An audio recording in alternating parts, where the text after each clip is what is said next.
അങ്ങനെ കുറേ നാൾക്ക് ശേഷം മുത്തശ്ശനെയും മുത്തശ്ശിയെയും കാണിക്കാൻ കേട്ടോ അനന്തപുരം തറവാട്ടിൽ ഹാളിൽ വന്നിരുന്ന് രണ്ടുപേരും കൂടി സംസാരിച്ചുകൊണ്ടിരിക്കുകയാണ്. മറ്റൊന്നുമല്ല, നാളെ അനിയുടെ കോടതി വിധിയാണ്. അനാമികയായിട്ടുള്ള ഡിവോഴ്സിൻ്റെ കാര്യമൊക്കെ ഓർത്ത് എനിക്ക് ഭയങ്കര ടെൻഷനിലാണെന്നൊക്കെ മുത്തശ്ശനും മുത്തശ്ശിയും കൂടി ഇരുന്ന് സംസാരിച്ചുകൊണ്ടിരിക്കുകയാണ്. അതുകൂടാണ്ട് നയനയും ആദർശമാണെങ്കിൽ ഇപ്പോൾ നാഗേന്ദ്രൻ്റെ പുറകെയാണല്ലോ.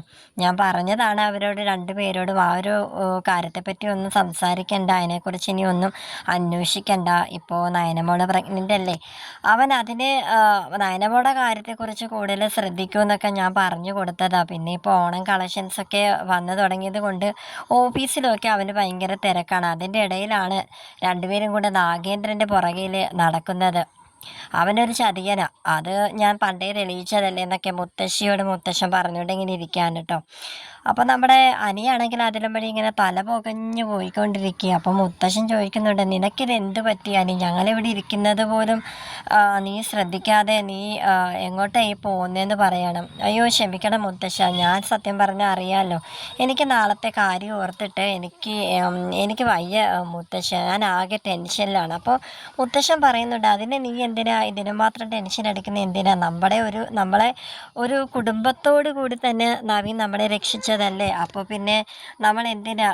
നിന്നെ രക്ഷിക്കാനായിട്ട് അവൻ അറിയത്തില്ല. അതുകൊണ്ട് അനാമികയിൽ നിന്ന് ഡിവോഴ്സൊക്കെ അവൻ വാങ്ങിച്ച് തരുമെന്ന് പറയുമ്പോൾ അനി പറയുകയാണ്, മുത്തശ്ശ എനിക്ക് നല്ല നിരാശ തന്നെ ഉണ്ട്. വേറൊന്നുമല്ല, അവൻ എന്നോട് പറഞ്ഞത് നാളെ കോടതിയിൽ ഡിവോഴ്സൊക്കെ എനിക്ക് വാങ്ങിച്ചു തരാം, പക്ഷേ അവനെ നന്ദുവിനെ ഞാനായിട്ട് ചേർത്ത് വെക്കണമെന്നൊക്കെയാണ് അവൻ പറയുന്നതെന്ന് പറയുമ്പോൾ മുത്തശ്ശൻ ചോദിക്കുന്നുണ്ട്, അല്ല അന്ന് പൊന്മുടിയിൽ നിങ്ങളെല്ലാവരും കൂടെ ഒരുമിച്ചല്ലേ പോയത്?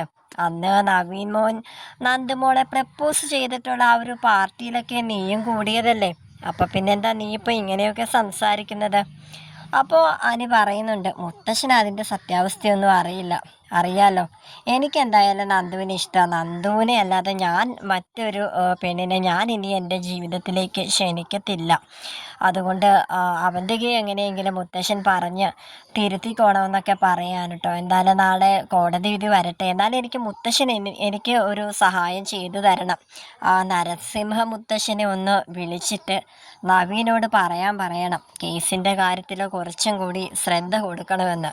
എങ്ങനെയെങ്കിലും എനിക്ക് ഡിവോഴ്സ് വാങ്ങിത്തരണം എന്ന് മുത്തശ്ശൻ നരസിംഹത്തേനോട് പറയണമെന്ന് പറയാൻ കേട്ടോ. അപ്പോൾ മുത്തശ്ശൻ പറയുന്നുണ്ട്, അയ്യോ അങ്ങേരെ വിളിച്ച് ഞാൻ അതിനെക്കുറിച്ച് പറഞ്ഞു കഴിഞ്ഞാൽ എന്താ വിചാരിക്കുക ഇപ്പോൾ? കാരണം മുമ്പും അവർ നമ്മളെ രക്ഷിച്ചിട്ടുള്ളതല്ലേ. അപ്പോൾ പിന്നെ ഞാൻ വിളിച്ച് അങ്ങനെ പറയുമ്പോഴത്തേക്കും അവരുടെ കൊച്ചുമോൻ്റെ കാര്യത്തിൽ നമുക്കൊരു സംശയം ഉണ്ടെന്ന് അവർ കരുതത്തില്ലെന്ന് പറയാൻ കേട്ടോ.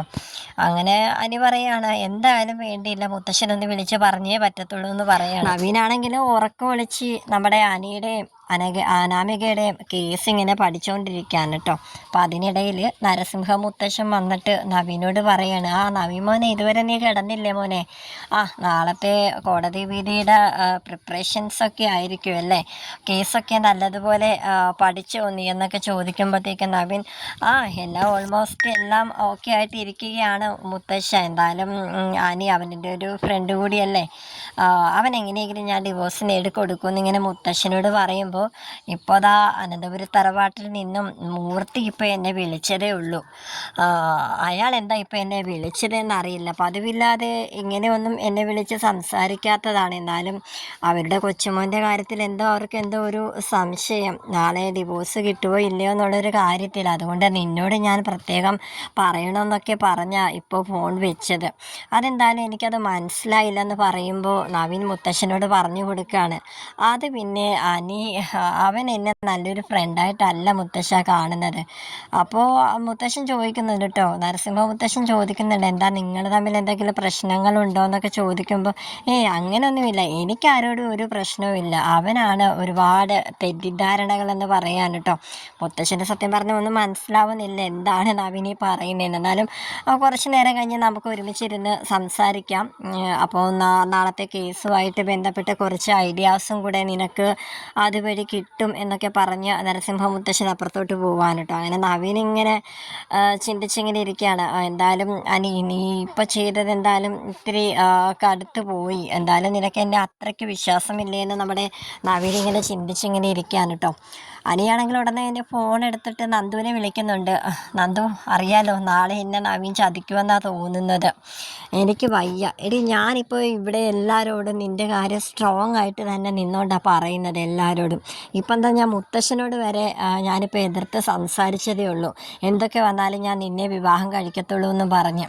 ഇതാ ഇപ്പോൾ ആദർശേട്ടനും നയനേച്ചി എന്നെ വന്ന് കണ്ടപ്പോൾ അവർ പറഞ്ഞല്ലോ, നവീൻ്റെ നിൻ്റെയും ജാതകമൊക്കെ നോക്കിച്ചിട്ട് ചേരുന്നുണ്ടെന്നൊക്കെ. നീ എന്താ എന്നോട് അതിനെപ്പറ്റി ഒന്നും പറയാഞ്ഞേ എന്താ? അല്ല, ഞാനിപ്പോൾ ഈ വീട്ടിൽ കിടന്ന് സ്ട്രോങ് ആയിട്ട് പറയുന്നത് പോലെ നിനക്ക് നിൻ്റെ വീട്ടിലെന്താ അതുപോലെ പറഞ്ഞാൽ എന്താ നന്ദു എന്നിങ്ങനെ അനു ചോദിക്കാൻ കേട്ടോ. എടാ, നിൻ്റെ പോലത്തെ സാഹചര്യം അല്ലടാ എനിക്കിവിടെ. അറിയാലോ, എനിക്ക് അച്ഛനോട് അങ്ങനെയൊന്നും പറയാൻ പറ്റത്തില്ല. അച്ഛനെന്താ അത് വയ്യാതിരിക്കുന്ന കാര്യമൊക്കെ നിനക്കറിയാലോ. പിന്നെ അമ്മയായിട്ട് പിന്നെ ഞാൻ ലാസ്റ്റ് ഉടക്കേണ്ടി വരും. എന്തായാലും നവീനേട്ടൻ്റെ അമ്മ ഒന്നിനും സമ്മതം മൂളിയിട്ടില്ലല്ലോ ഇതുവരെ.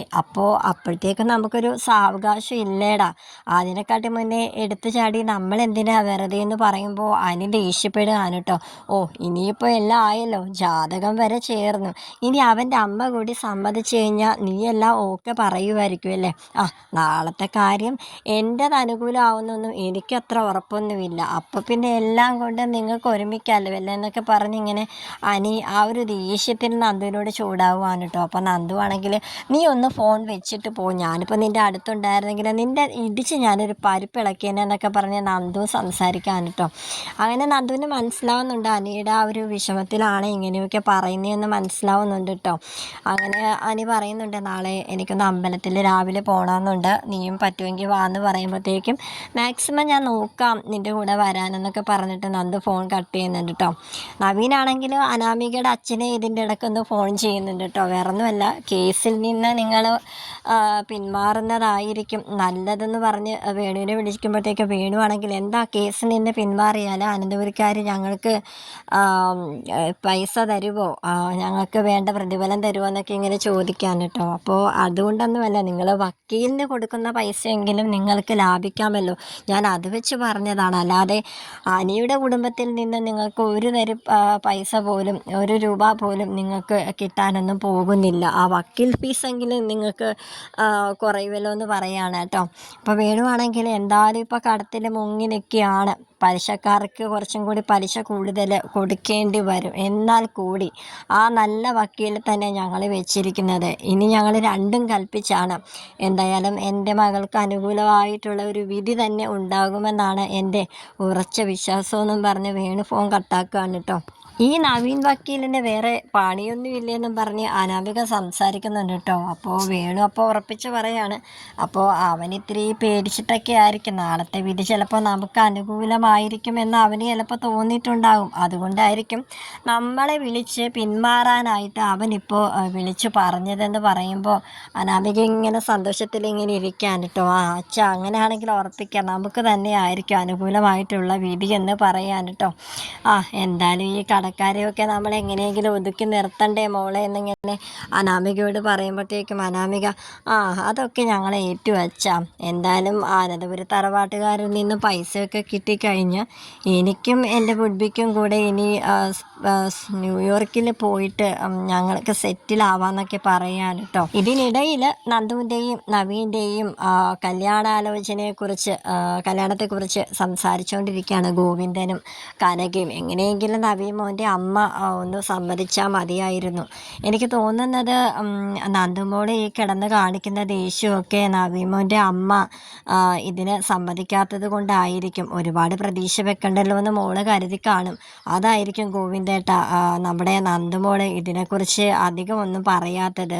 അല്ലാതെ നവീൻ മോന് എന്ത് കുറവ് ഉണ്ടായിട്ടാണ്? അതുമല്ല, പൊന്മുടിയിൽ വെച്ചിട്ട് അവരെല്ലാവരും കൂടെ ഒരുമിച്ചല്ലേ പോയത്. അപ്പോൾ പിന്നെ അവൾക്ക് ഇഷ്ടമില്ലാഞ്ഞിട്ടാണോ?